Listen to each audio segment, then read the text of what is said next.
Comedians from the World Series of Comedy, Part 8. That's what's coming up on the Art of Bombing, episode 175. My friend Dan, he's got a podcast, 'cause all comics need a podcast, and nobody had a podcast called The Art of Bombing. So Dan went out and bought a tape deck. Who knows why he bought a tape deck? Podcasts don't get played on tape decks, but Dan is from the 80s. So hey there, all you funny jerks, come talk to Dan about your work. Tell him all about your worst times. It's The Art of Bombing.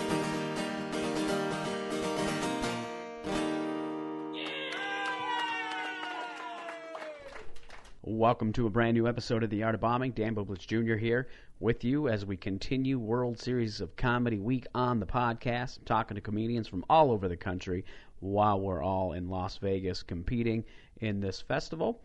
Today, the comic that I talked to today is from Long Island, New York.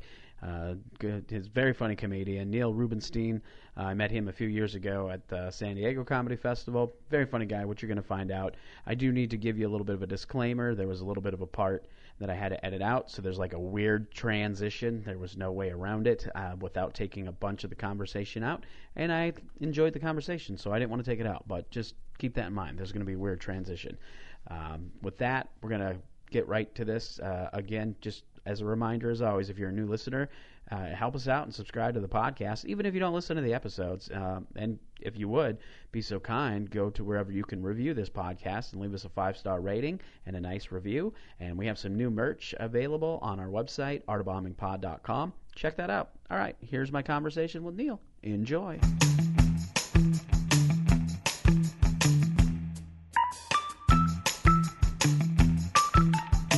Just got to run down to the 7-Eleven and pick up my new mic cables. Yeah, Amazon. They're everywhere, literally. Yeah. Did you see there was like a brief period where they were going to open brick and mortar bookstores? Oh, I did not see that. And it was like just the most obnoxious thing. It was like, we're going to put every bookstore out of business, and then we're going to open bookstores. Jesus. That's so Amazon. Yeah. Like it really is. Yeah. That's crazy. But not surprising because seems like their philosophy. Yeah. Mm-hmm. How have you been enjoying the festival? Are we? Yeah, I'm already recording. Okay. I just went and hit record. I'm sorry, I throw people off like that. No, it's good. All the time. I didn't know if I save bits. We're good. We're rolling. What was? Oh, how was the festival? It was going good until I didn't get through, and then now it's terrible. Now I hate. Now I don't want to be here. I hope my flight gets moved up. And did you try to get it moved up? No, I'm real lazy. Yeah. Because once you fail out of the contest, it's like I don't have the will to do anything. I'm just like I'm just gonna sleep until my flight. I'm just gonna go to my room and spend the rest of my time there. Oh, that's funny. Yeah. Yeah, that's... There's a Q&A tomorrow. I'm going to be like, how come I didn't in advance? Which one of you judges don't like me? Were you at the Q&A panel yesterday? I don't do... Oh, you don't do the panel? I can't do the Q&As, man. They're just... Yeah. It's like one guy's going to be like, I have a joke that goes, and then he's going to tell a joke, and then he's going to fake ask for advice on the joke, not listen to anyone's advice, and then suggest tags for his own joke, and then another guy's going to be like, I have a tight 7 minutes. How can I be famous? And it's like, everyone shut up. You're going to be surprised when I tell you this. I was at that panel. I nailed it. I was at the Q&A panel. I didn't go to the first one, so I don't know about that one. But the Q&A panel, it was not people trying to get jokes worked out and things like that. They were actually asking, most of the questions were pretty good because they had some of the bookers from the clubs, and it was more about what's the best way to approach a club, trying to get into them, things like that. So it was pretty informative. I'm very disappointed that I'm incorrect on that. I'm sorry, man. I'm just had to come ruin your day. Now your Thursday's really going to be rotten. And between failing out and this, it's the worst trip ever. I hope I get COVID. Be careful what you wish for, because I feel like that's a good. This is a real spreader. This is convention. This is one of those. This is a real gamble where that is the odds are really good on that. I coming out here, I did a bunch of dates in the Midwest, and finishing up that run, I was like, I felt pretty good. Like I was safe. I stayed away from people. Like I was able to avoid it. And then once I got here, everyone's like, all up in your grill. No, I know. It's like, I haven't seen you forever. I'm like, all right, that's cool, but stay 6 feet back. Jeez. And there was at one point on the shows Monday night, there were so many comics just kind of in the hallway there outside the club, and there was one point where I was like, there's too many people around me. I don't know how this happened, and I just like walked across the hallway to where there was no people. I was like, this is too many people around me. Yo, and the guy cleaning off the mic, quote unquote, cleaning off the mics, he wasn't wearing a so he's just breathing on the mic, rubbing it, handing it to you, and I'm like, can I get a re-wipe? I don't know. Can I just wipe this myself? I was like, oh, jeez. I was like, all right, we're getting it. I was like, I just gotta... just gotta deal with it. Yeah. Where all did you go coming out here, then? I did Tulsa, Oklahoma City, and Wichita. Oh, okay. Yeah. All right. And it was great. That worked out then really well. You did them back to back. So did you go back home and then come back, or you just? No, yeah. Nice. I don't think I would have been able to because there's like a weird quarantine in New York. It's like 14 days. Oh, really? Yeah. Well, so we have a choice now. You can get tested before you leave the place you're leaving from, and then within 3 days of arriving home, 2 tests. Both negative, you don't have to quarantine. Or quarantine for 14 days. No tests. Wow. And I was like, originally I was like, I'm going to test before I leave, and then until I get home, I'm not quarantining myself. Mm-hmm. But now I'm like, probably better off quarantine. Because if I take a test now, I probably have it, and then I won't be able to fly home. And you'll be stuck in Vegas. Yeah. Like I'm flying home. Yeah, I'm gonna go ahead and do that quarantine action. Yeah, I guess I didn't realize they were that strict on it. So what did you do? Oh, New York's brutal with it. Wow. Oh, I know they have a lot of it, but I didn't realize they were that. No, New York is like brutal with the rules. Oh. Like it's like I think we're at the lowest amount of cases too. Like as far as like currently in America. Well, that's good for them. But like they're still brutal. Like comedy's 100% illegal. You can't have gatherings of more than 10 people now. Oh, wow. Nothing can be open past 10 p.m. Like, damn. It's just, what? Like, what? Why can't? Suddenly we went back to the 1930s. Yeah, it's like, what's 10 p.m. got to do with anything? Yeah, right? That's crazy. Well, I mean, but if they're getting it under control, I guess that's somewhat good because there's... But it's been under control. This is, I don't want to get into some states like South Dakota where they don't... They haven't did anything at all. I can't, but I don't know. Like, I think that's fine. Well, I don't know. It's one of them things. I mean, I think we're all going to eventually get it. I think we're all supposed to get it. Yeah. At one. I mean, I actually feel like I already had it. I feel like I had it too. Like, I got really sick in February, like right before we knew what COVID was. My friends and I got really sick in early January. Mm-hmm. But my buddy Mark, so this is my story. This is what we think I had. This is why I think I had it. My buddy Mark is an EMT in a section of Queens where it's like super immigrant Chinese. Like it's Chinese. It's all Chinese. And he's an EMT there, and it's always, once we started knowing what COVID was, that was always like the worst area for COVID. Like everyone had it. We went to dinner one day, or lunch one day, me, him, and two other buddies, and then we went to like the puppy store next door to just like play with puppies. Yeah. And after we played with the puppies, we all got sick, and I was calling it puppy flu. I was like, we all got the puppy flu. And then 2 weeks, 3 weeks later, they're talking about this bat soup flu, and I'm like, oh, that's what we had. Yeah. You know what I mean? And then like people started locking down stuff, and I'm like, what that bad? We just were sick. Yeah. But Yeah. so I don't know. I think we all had it because none of us have gotten it. Yeah. Oh, So I'm like, oh, then that is what we had. Like, yeah, probably for sure. built up that. Because he EMTs in that area, and like my other buddies are like out and about too, and it's like none of us caught it. Like, I don't know. It just feels like, oh, we definitely had it, and that's why we haven't caught it again. Yeah. Which that would make sense. So coming out here, then you've been going to the different clubs. What have you been doing during the week then? Where have you? Because most of those clubs. Oh, so yeah, shows. Tulsa was Friday. So I have like a real good buddy in Oklahoma City. Oh, okay. So I flew to Oklahoma City.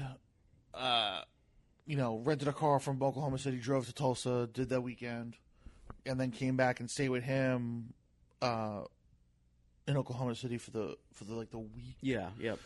But it was just Sunday to Wednesday, and did like a mic on Sunday and like just hanging with the boys on during the week, and then Wednesday I did a guest spot at the OKC Looney Bin, and then Thursday through Saturday was Wichita. And then flew back out of Oklahoma City. So. Oh, okay. All right. Well, that works. That's convenient. Yeah, it worked out great. Because I was on the fence about coming out here because it's like, drop $1,000 to like do 8 minutes in front of like maybe 4 bookers. Mm-hmm. But then I got the email like, hey, are you available these 2 weekends? And I was like, all right, this lines up nice. This is coming out perfectly. Yeah. That's awesome. Because like the addition of like another city on the flight was like, like maybe another $100 or whatever it was. Yeah. So it was like I was like, okay, now I'm not dropping $1,000 to come here. I'm adding $100 to come here or whatever in the hotel room. Yeah. Plus you're making a little bit of money on the way. So yeah. I'm making back the flight at least. Yeah. So yeah, that's good. It's not all just expenses then. Yeah. So that always helps. Were you featuring then at those clubs? Yeah. Nice. They seem like they're kind of a hard club to get into. I won in. Oh, you won. Because I won a satellite from here. Oh, I won that satellite. That's awesome. Then, yeah. Because like on their website they have the booking information, but I don't think that even that page hasn't been updated in a long time. Looks old, yeah. Like I think it says that they've got, forget what the date mark on it is, but it's still like from like 2016 or something, or 2018 or whatever. It's like you can definitely tell they have not been on this page for a long time. It still says due to the SARS outbreak. Yeah.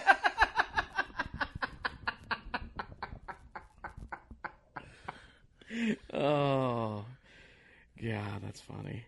So let's get into the bombing portion of this podcast. Oh, jeez. Let's hear your story. I have the worst sinuses and stuff. Like just, allergies have been kicking my ass.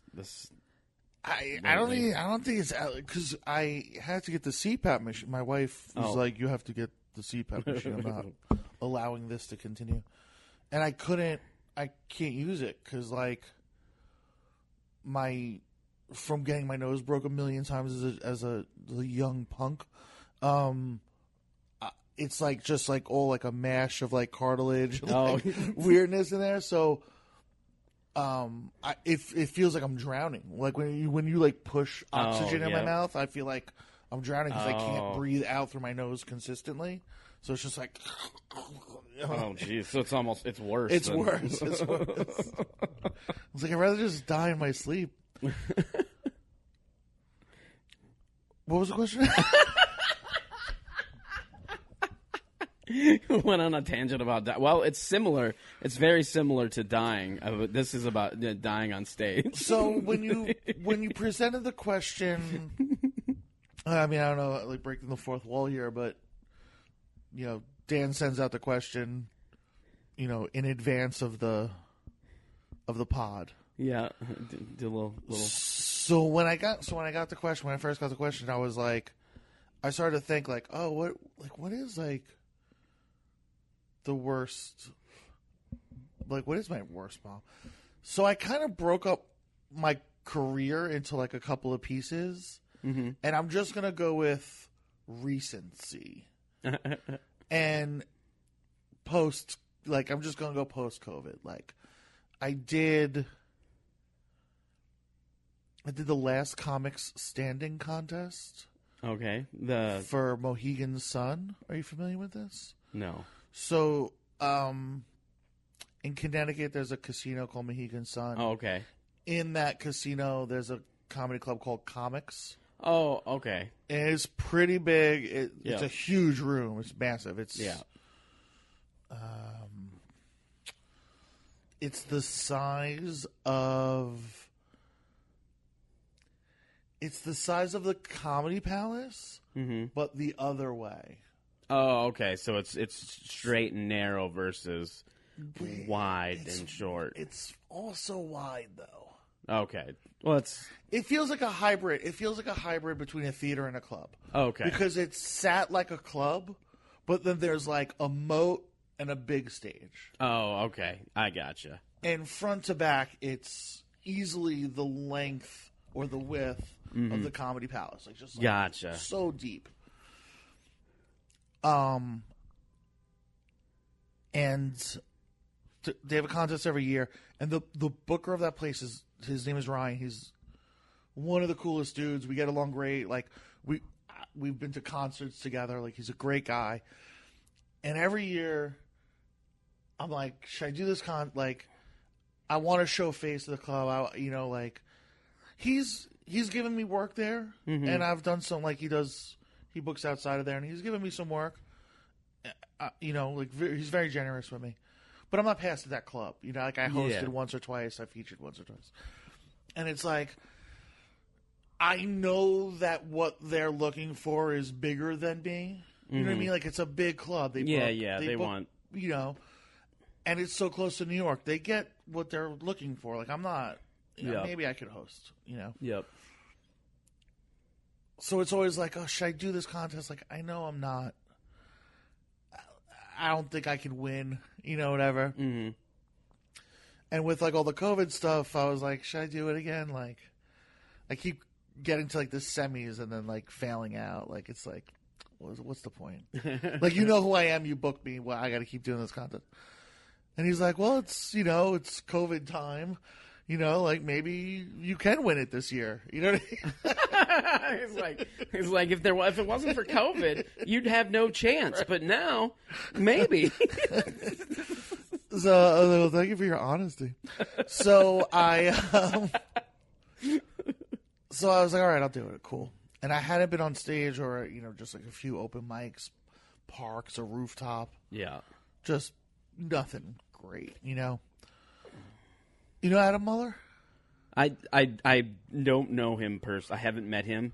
I'm going to. He's going to do this podcast too. Cool. Yeah. So he's a good buddy of mine from New York. Like honestly, like the only like Brooklyn shows I've gotten is because like Adam Mueller book shows. Oh, okay. And like both like different rooftops.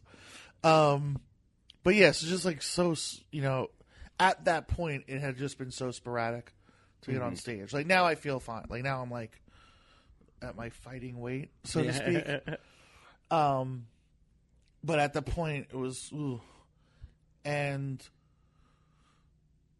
I did the first round of the comics contest. The room was packed.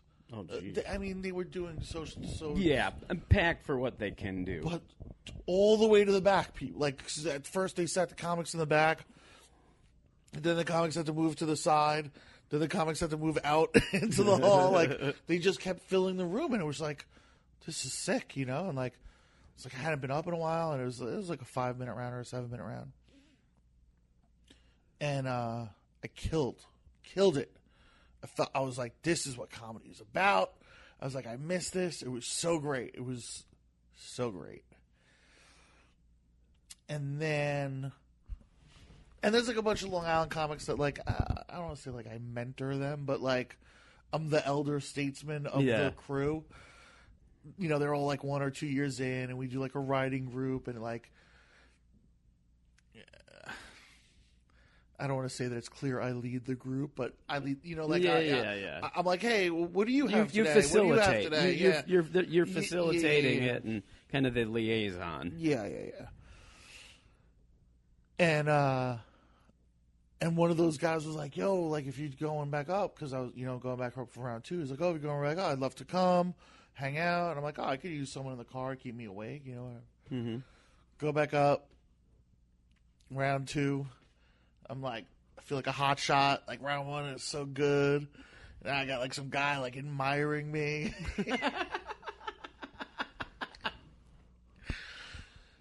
Yo, that was the worst bomb of my life. Yo, they just did like, the audience was just like, who is this guy? How did he get to this round? Yo, at one point, I'm straight up like, I say to the audience, I'm like, yo, I drove 3 hours to be here.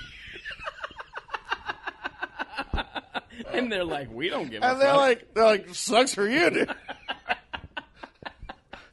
Probably think, well, it's going to be a long drive back. They're like, we just spent $30 on drinks. You suck.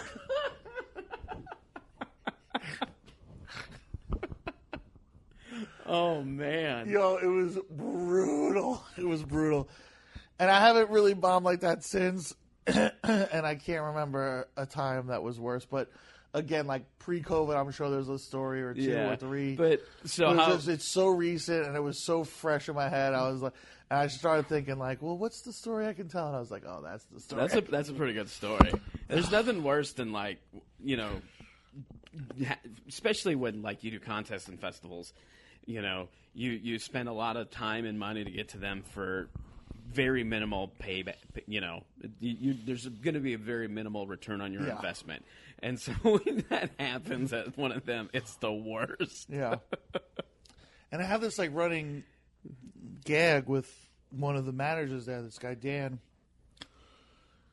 Super good. First of all, seriously, shout out to comics. They're like, everyone there is amazing. Mm-hmm. The manager Dan, the other manager Andrew, the sound guy Luke, they're all top-notch guys. Mm-hmm. This one manager Dan, I've never had a good show with him there. I've done a couple of weekends there where like I've had good week, like I get rebooked. I do well. Yep. For some reason, when Dan's there, I just don't do well.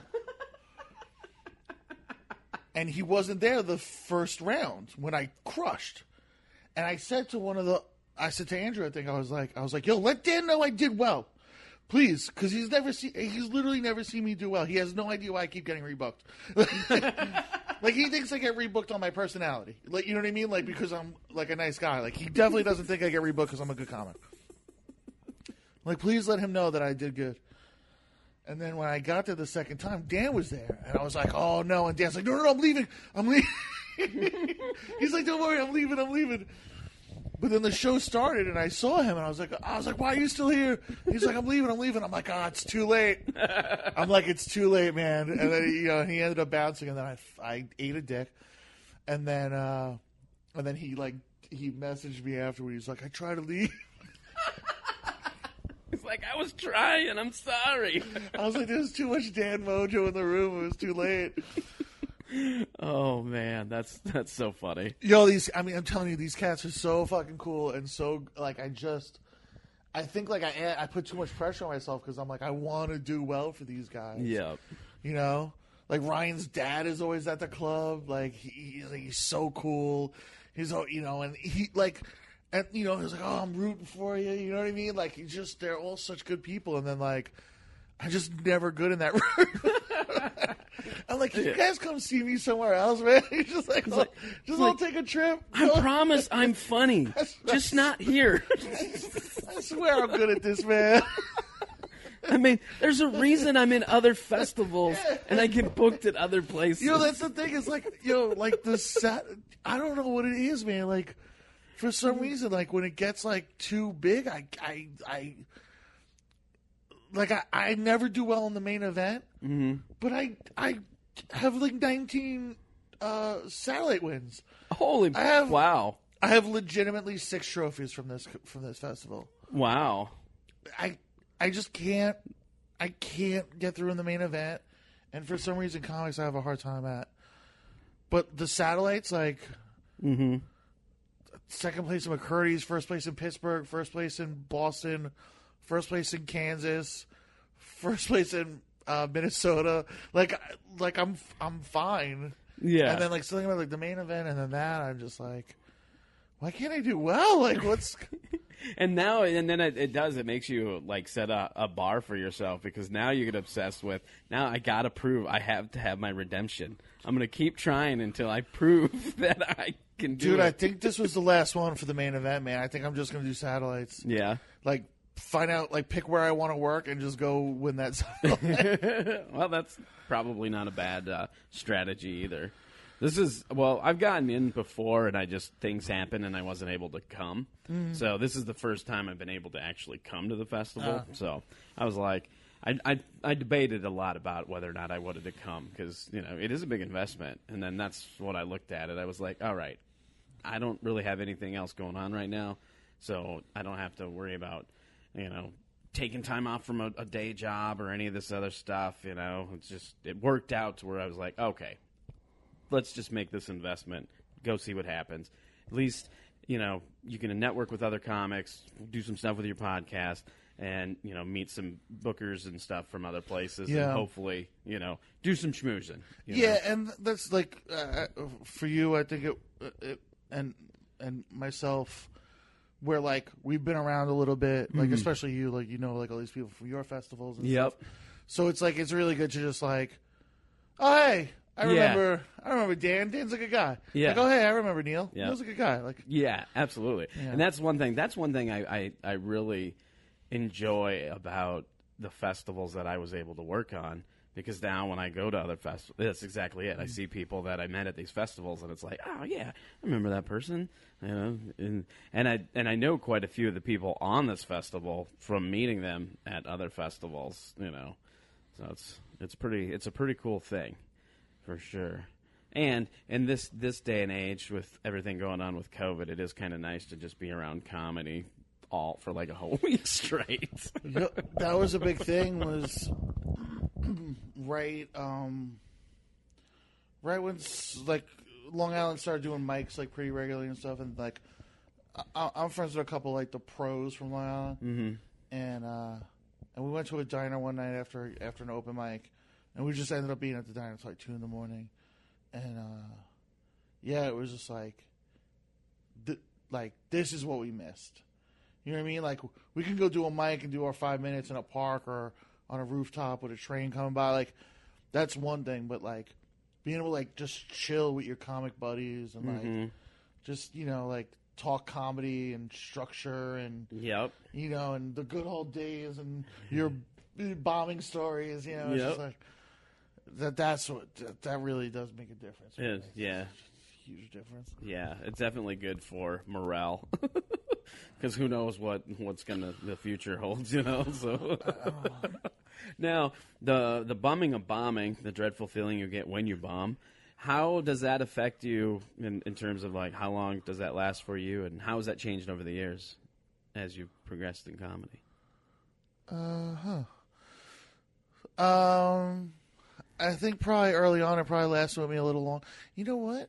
It was probably like a curve. So it was probably like, all right, I'm going to go with like the ignorance, arrogance curve. Like, at first, because you don't do too well when you're doing well. Mm-hmm. Yeah, that's the bomb doesn't hurt as much. Mm-hmm. So you don't realize you're not good. You know what I mean? Yep. And then, like, as you get better, your confidence actually goes down. You know what I mean? Because you recognize that you're not great. Yep. Once you recognize you're not great, you're getting better. But your confidence is going down because you're understanding your lack of goodness. Mm-hmm. So that's when the bombs really hurt. But then the good shows don't feel good either. Mm-hmm. Because you're like, I could always do better. Yep. Then when you start getting good regularly, then your confidence goes up. Then those bombs, I feel like you have to get up again to shake it off. Mm-hmm. And now I don't have to get up again to shake it off. Like I know next time I'll be fine. Like that was a bomb today. I'll be fine. Yeah, tomorrow I'll do. Yep. Yeah. So like yesterday, like I didn't bomb yesterday. I did wonderful yesterday. Well, but in a situation like that too, though, there's a lot of strong comics on that. You know. In general, I mean, I didn't see the shows, but I'm just saying there's a lot of decent talent here. I'm gonna not say how I feel because we're being recorded. That's fine. He's like, I'm gonna plead the fifth. But there were some really good joke writers on that show that didn't get through either. Okay. And I don't mind losing to joke writers. Mm-hmm.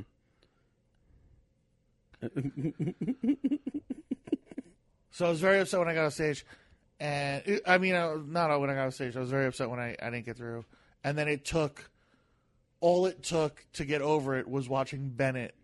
You know. Yeah, I met him the other night. Okay, so he's my homie. I love that kid so much. I think he's one of the smartest people in the world. I admire him. I can't say enough good things about him. Watching him do well on the 10 o'clock made me forget that I didn't. You know what I mean? Yeah. Like that's all it took, and that's all it takes now. It's like I bombed at that Mohegan story. I bombed, and then I got in the car with my buddy Chris, and we just started joking, and then that was it. Like I just, whereas probably at the worst point, it would have taken me to get up again to get over the bomb. Yeah, that makes sense. What do you try to do to analyze your sets to try to improve them, especially when you bomb or have a bad set? I mean, obviously, being self-aware is big, and yeah, I mean, you try to be. I think that's to me. I don't know how you feel about this, but to me, the difference between like a great comic and a mediocre comic is like a mediocre comic, or just someone who's not going to get great, is someone who just hears the applause, like who just hears the laughs. So you got two people laughing, and like, I hear laughs. That's enough. Yep. I hear the silence. I see the people not clapping. I see the people. The people making faces of disappointment. Yes. I hear the ice in the glass. You know what I mean? Like even in the midst of a applause break, I see the one guy with his arms crossed, and I'm like, your buddies love me. Yeah. Yep. So I think that's the separation, because then like I'm gonna use that to be like, all right, well, how can I break this? Like, what do I have to do to get this guy to join these people? And I think that so that's part of that analytical side of it. Is I'm like, all right, well, how, like this joke is an A, let's say, but how can I get it to be an A plus? You know what I mean? Like this joke's a B. What tinkering do I need to do? Do I need to take longer in that pause? Do I need to add a face? Do I need to add a clenching of the fist? Just like these minor little things, like, and you try it over time, and you try it in front of a few people, and you're like, oh, the clenching of the fist does make a difference. You know what I mean? You didn't see me this weekend, right? No, I didn't know. I had another show, so I couldn't watch. But so I have a joke about a girl's name being ridiculous. Mm-hmm. It's spelt D''N', and she pronounces it d'apostrophe. Mm-hmm. I think I remember this joke. It's an old joke. Yeah, and it worked the first time I told it worked. Mm-hmm. And most people, that's all it takes. And I still work on that joke. You know what I mean? Because it works. The joke works. How can I get it to work more? Mm-hmm. How can I get it from everyone being like to everyone being like you know what I mean? Yep. And it does like, as I've developed that joke and as I've grown, the pause is long. Like I because I say, was it Danae or Danny? She said it's pronounced, and I'll wait forever. I'll wait till everyone shuts the fuck up, everyone's paying attention, and you can hear a pin drop in that room, and then I say apostrophe, and I get the big laugh, and then I stand there, and I'm mad. I clench my fist, and the people that see me clench my fist lose their mind. And then all my tags, just 1-2 words at a time, and it just made the joke. It brought the joke from what I thought was a B plus to what I now feel is an A joke. Like that is a, and I'm not going to stop there. I'm going to keep trying. I'm going to. What if I shorten the pause now, or what if you know what I mean? Like I'm always tinkering. And Joe said it. I think Joe said it at the seminar. He's like, once you think a joke's done, you're wrong. Yeah, and that's so true. I couldn't agree more with that. I definitely agree. So I analyze everything. If I have a bad show, I'm on the recording right away. I'm like, where did I lose them? Where didn't I get them? And like 9 times out of 10, it's just how I got on stage. Like 9 times out of 10, it's that first hello. They didn't respond well to it. And it's like, oh, these people are predisposed to not like me. Mm-hmm. I need to hit them hard right at the front to get them to like me. Yep. And I didn't do that. I stuck to game plan. So now I'm starting to understand that. So it's like, all right, my game plan has to change. My game plan has to be to adjust my game plan the second I say hello. Mm-hmm. If I say hello and they giggle, if I say hello and they say hi back, if I say hello and they're silly, I can do my thing. I can be silly with them right away.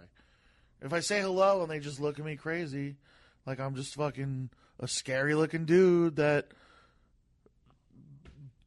you know, just ran him off the side of the road, then I gotta adjust. I gotta figure out, you know what to. I have to come up with a second line of attack, basically, and that has to be the new game plan. That's literally what I learned yesterday. Oh, really? You know what I mean? So it's like, all right, well, now I got to try that. Now I got to go to open mic because I've been resting on that for so long. Because listeners, I look like a menace, and I think when you hear me talk, you don't think menace. No, yeah. So the first time I said hello, the first time I opened the show by saying hello, I got a huge laugh break. Just hello. And I was like, oh, it's because my voice juxtaposes my look. Yep. So then it was like right to the drawing board. 40 jokes. I sound like this, I look like this. I sound like this, I look like this. I sound like this, I look like this. My favorite of them is I sound like the person I look like I kidnapped. That's really good. Right? Okay. So, and I have literally 40 of those jokes. And so I'll do one or two, then that one, big pop, and then I, fizzle out a little bit, like a couple little tags, and then maybe I'll do another line. I'll do another line of that just to keep the momentum going, and then I'll get into something else. But I've rested on that because I say hello, and it gets a little giggle. And I'm like, oh, hello. And it makes me smile, and it makes them smile. But there's shows that they don't smile for that. They don't laugh. They're just like, oh, hello. And it's like, now I'm like, all right, well, now I have to stop resting on that. Mm-hmm. I can do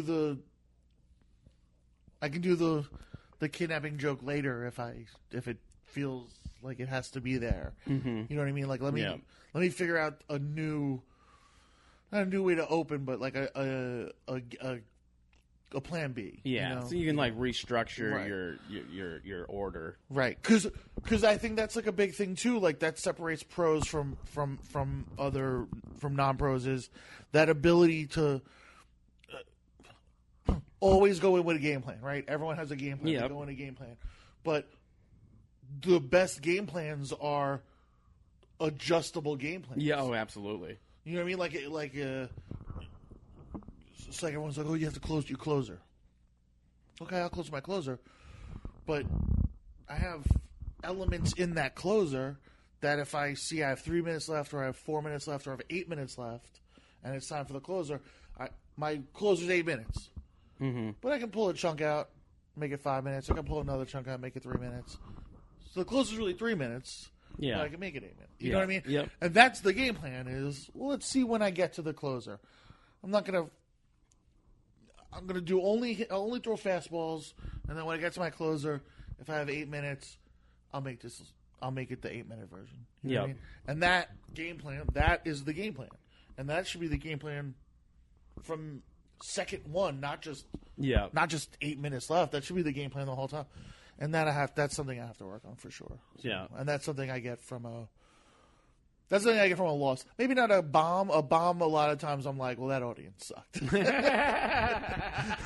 But when a loss, when I take an L, I'm like, all right, that's on me. I lost. Yeah. I agree with that. That's a good way of looking at it, because you really do have to be able to change on the go, and it really, you do have to. It's kind of like reading the room too. You have to read the room. I mean, if you do your first joke, or like you said with you, even your hello, and if it doesn't get a reaction, you know that they're going to be tighter, and you're going to have to try to do whatever stronger. But it's the same like if you open with any kind of any joke and they don't hit.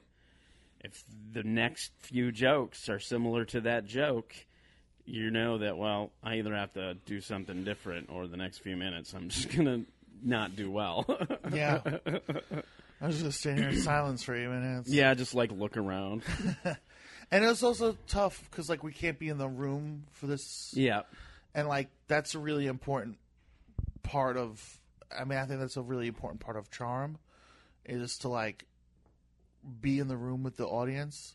Mm-hmm. So when you get on stage, whether you've been in the room or not, to give them the impression that you're there with them. Yep. Because we like people better who are more like us. Yep. There's just if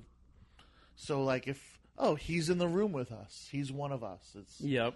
We're gonna be warmer to him. Yeah, become a little more accepting. Yeah. Yeah. No, that makes sense. That's a good observation. Do you have a pre-show ritual or tradition? So I have a pre-show ritual or tradition. I just try to be caffeinated, just so I'm a little. Cause I've never, I don't get nervous. Mm-hmm. In my life. That's amazing. In my life, never. Mm-hmm. And people are always like, "Oh, if you don't get a little nervous," it's like, all right, don't make me feel like an asshole. I don't have that gland. I'm sorry. I get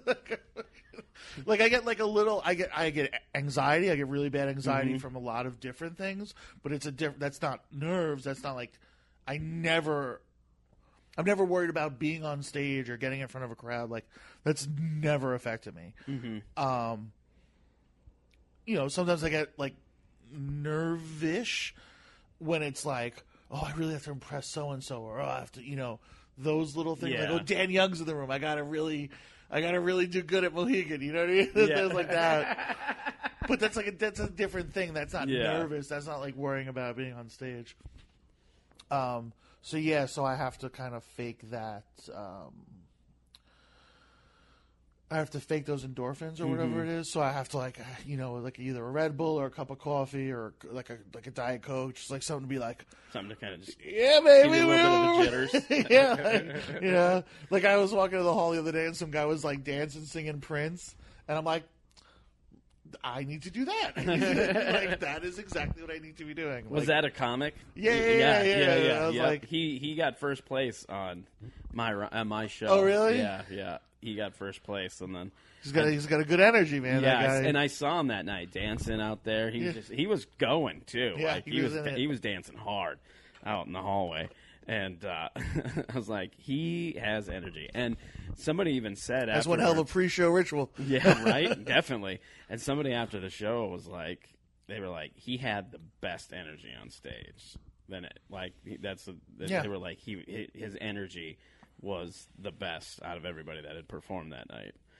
And, well, that's good, because he definitely worked on getting it up. He definitely has a pre-show ritual. He put the work in. Yeah. So I don't really have a ritual. Yeah. I definitely want to. definitely need to be in the mindset of comedy. Like, I can't be having a conversation about politics and then get on stage. Oh, yeah. Yep. I need to be talking about comedy or with comedy or watching comedy. Like, I can't, like, I need to get... You got to have that mindset. Comedy's got to be on the brain. Like, the Rolodex has to be open. Yep. You know what I mean? Like, you know what I mean with the Rolodex? Like, yeah. It has to be open. And I find that if I'm talking about the parking situation here, it's gonna be like like just slowly close it. This is boring me to death, and now I'm not going to be funny. And then I got a clamshell. I gotta shuck it back open in the middle of my set. You know, but when that Rolodex is open, and you're especially like if you're featuring, you got a half hour to like play loosey goosey with the crowd, and it's just like I just have so much fun, man. That's the best. Like, yeah, if I could just feature every day, I'd be so. Well, I mean, obviously headlining would be even better, but I just just to be playful with the audience. Yeah. Which so much fun. That's having fun on stage. That's a good transition to the last thing that I'd like to talk about. What's your favorite or best gig that you've done so far? I mean, it sounds like you've got quite a few because you're talking about all the trophies that you got. Well, I am a repeat champ. 5 times. The champ is here. Yeah, I mean, it goes MJ, Muhammad Ali, Neil Rubenstein. Like, it's in the zeitgeist. I'll say that first Mohegan back felt great. Like, just to be back. You know what I mean? Like, just to... I'm back. We're back. It's back. I was great. This is great. You're great. Great. And then I'll say, like, I've had, like, some really great just feature sets. Just great feature sets. Just fun. Just good time, happy, fun stuff. You know what I mean? Just like Wichita was awesome. Like, there was, like, one or two of those shows where I was just, like, super loose. The Rolodex was fully open. The things were off. I had a bit about a ghost that I never really do, and I was like, I wanted to do something different for like. I like because the bouncers and the sound guy, I'll see you 5-6 times in a row, so I like to like pull pieces out and put pieces in. Just this is, you guys like me. All right, here's another new thing for you guys. I don't know. That's how I feel. So like I have this thing about a ghost and whatever, and then like 20 minutes later, something happens in the room, and it distracted me, and I was like, did everyone? See? And then like I referenced the ghost, and it tore the room apart. And like I would have, that wasn't like a thing, And then like later, someone was like, I mentioned being woke earlier, and then someone said he's really tall, like pointing out someone else in the audience, and I was like, I don't see height, and like, you know what I mean, just like these little like pullbacks, and I was like, oh, I'm in cruise control right now, like, I was like, I didn't even know I could make a joke like that. That's like, I don't know, it was just having so much fun that like, you kind of like, it's not even you anymore. It's just like your comedy persona has taken over the operations completely. You know what I mean? Like, as opposed to like me trying to be funny, my funny was just. You were just the vessel. Yeah, I was just the meat sack. That the funny was like, shut up, asshole. We'll take it from here. We don't need you except for your body. Just like two funny aliens in my brain with like shifters and levers, like. That's great. Well, we're pulling plugs out, switching stuff up, messing with the old control board, switching everything around. I love it. My eyes roll back. They're like, no, he needs eyes. He needs eyes. They won't think he's funny without eyes. Oh, that's great. Well, where can people find you online? Go ahead and plug your social media. NeilRubenstein.com is the hub. I got a YouTube channel that just hit subscribe and like to everything. Turn the bell off so I never bother you. Like I don't care if you watch it, just hit like on it. And Instagram is Neil Rubenstein at Neil Rubenstein, NeilRubenstein. That's it. I do memes, YouTubes, all the stuffs. All the stuffs they told you got to do. You got to do. That's right. Yep. That's the truth, I guess. It's a spoken word of comedy. They tell you to do it. Do it. You got to do it. All right. Thanks for joining me. Thanks. This is awesome. Thank you. The Art of Bombing is a Blitz Entertainment production. Hosted and produced by Dan Bublitz Jr., The Art of Bombing intro music was written and performed by John Holt. All other music used in this podcast was under the Creative Commons license. If you would like to help The Art of Bombing, you can do so by subscribing, rating, and reviewing our show on whatever podcast application you use to listen to The Art of Bombing.